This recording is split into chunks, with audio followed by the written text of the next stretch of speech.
Jithesh, your take. I mean, we've heard one side of the story, which is a thrive mode story, and love to hear your perspective with your special experience on the SME segment and the small business segment and all the entrepreneurial work which is happening in India and so many startups out there.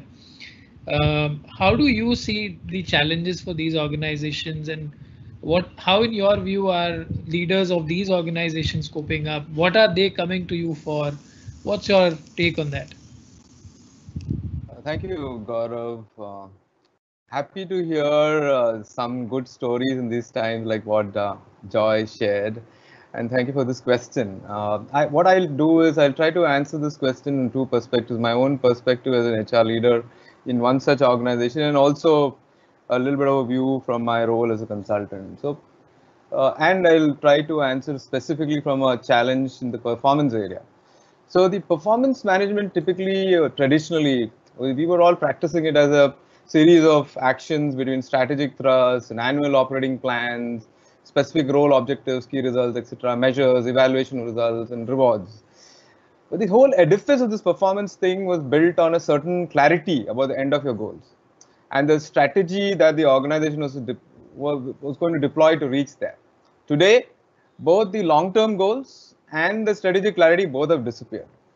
In my own organization based out of Dubai, where we service government projects and global multinational brands in the luxury segment, about 70% of our contracts in the beginning of the year were cancelled. These included some marquee international events like World Expo 2020. You know, the Middle East is highly dependent on global tourism and logistics, and it's a hub for both travelers and transportation.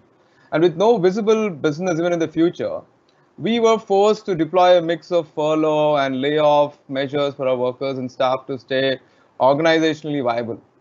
And we're currently working with about 50% of our workforce. So talk about the other side of thrive. We are on the survive side.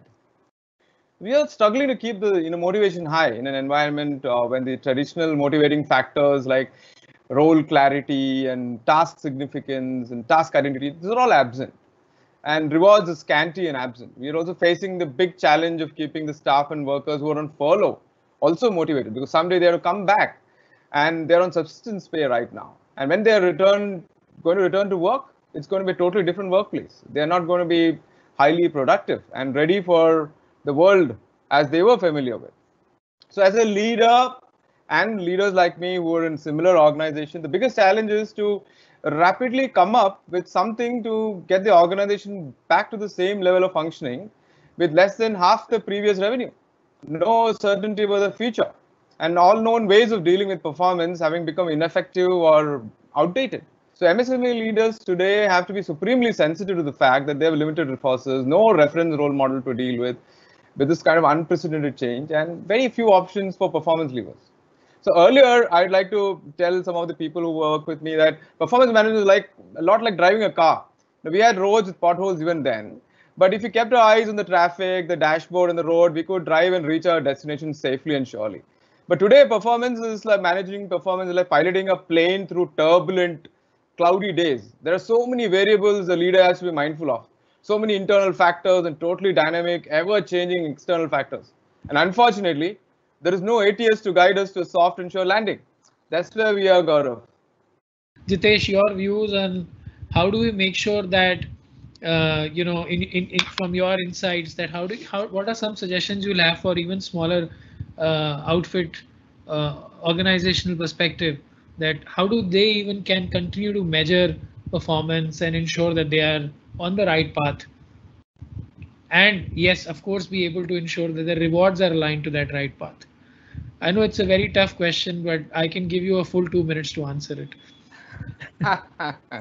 That almost sounds like COVID and asking for results in business.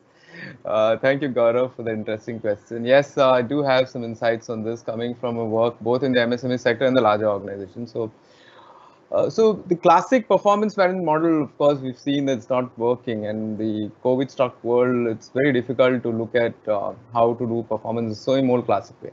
So our organization and some of the organizations that we are working with, we're using a simple 3-step model. Unfortunately, even in this COVID world and where we're working virtually, results have to still be real. and we need real profits, and we need real revenues, and we need real jobs. So we are using this 3-step model. I just break it down to 3 simple steps. First, what we do is we create a dynamic roadmap of the long term. Unlike the earlier time, you're only fixing the broad strategic themes which are relevant to the organizations.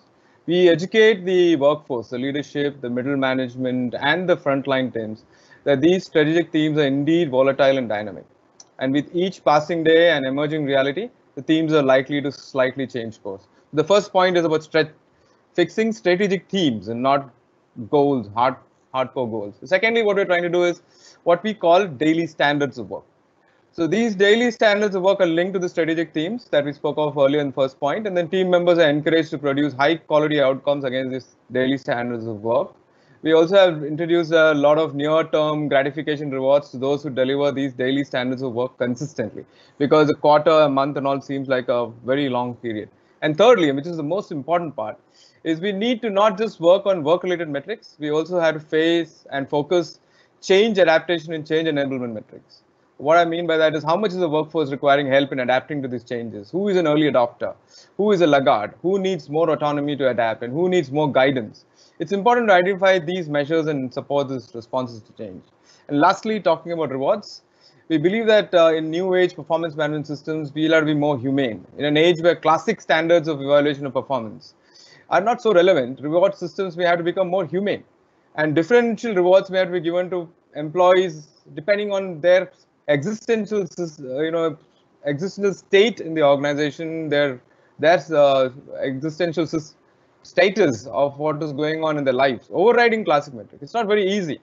So probably what we need is an adaptive performance management system. How organizations are going to use and make it intuitive and adaptive and balance this human side with the economic side. That's going to decide the game as we research. We have another question coming up around upskilling, and everybody's been talking about so much change, so much tech orientation, so many new skills. Somebody talked about change, adaptiveness, and so on and so forth. How do you upskill, and what are 1 or 2 tools that can go in quick upskilling for whatever you're trying to achieve? So I wish I get some consultation from Tarun on the tools. I am more an application guy, so I'm going to talk about application. So whatever skills we learn, I think there are a lot of tools out there for us to pick up the information. So you have all the LMS platforms, you have all the education platforms, the EdTech platforms that are available for us to learn a new skill. I think what's more important in today's situation for organizations and for individuals is application. How do you bring that new skill into application? Because you have learned it in a very short frame of time, and you now need to apply it quickly to produce results. So in our organization, we have a simple formula that goes like every day, everyone, everywhere. So you learn it and you practice it every day. You practice it with everyone that you can possibly do it, and you practice it everywhere you can possibly do that. And that sort of multiplies your ability to learn and apply. And if that's conscious by the individual, you learn it fast. If it's aided by your supervisor and your colleagues, it becomes even more faster. So for me, the answer to that question is not about just learning. I mean, learning is, I think, 25% of the activity. 75% of what effectiveness is all about when it comes to learning is about application. You get feedback, you make mistakes, you continue to do that, and that sort of brings in more results.